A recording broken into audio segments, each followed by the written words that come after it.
আসসালামু আলাইকুম।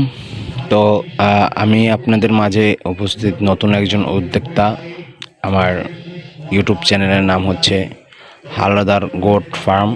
তো আমি আজকে নতুন একটা ছাগল কিনেছি বরগুনা জেলা আমতলী বাজার থেকে। তো আমতলী মোটামুটি ভালোই মানের ছাগল ওঠে, তো সেখান থেকে আজকে এই ছাগলটা কিনলাম 16,000 টাকা দিয়ে।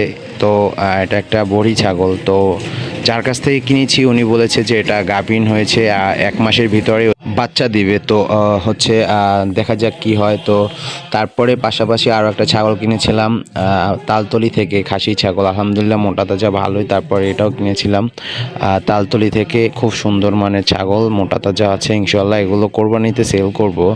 তো তারপরে 15 দিন আগে একটা ছাগল কিনেছিলাম বড়ি ছাগল। তো আনার 7 দিন পরে এটা একটা বাচ্চা দিয়েছে, খাসি বাচ্চা হয়েছে আলহামদুলিল্লাহ, মোটামুটি দুধ পাচ্ছে ভালোই, সুস্থ সবল আছে। তো আপনারা দোয়া করবেন আমার জন্য। আমি একজন নতুন খামারি, প্রায় 1.5 মাস হয়েছে আমি শুরু করেছি।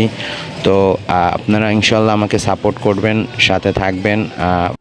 আর আমার যদি কোথাও ভুল থাকে ইনশাল্লাহ আপনারা সেই ভুলটি ধরিয়ে দেওয়ার চেষ্টা করবেন। কারণ হচ্ছে আমি একজন নতুন খামারি, তো হচ্ছে আমার শেখার অনেক কিছু দরকার আছে। তো আমি এখন পর্যন্ত অনেক কিছুই বুঝি না যে ছাগলকে আসলে কিভাবে পাললে ভালো হবে।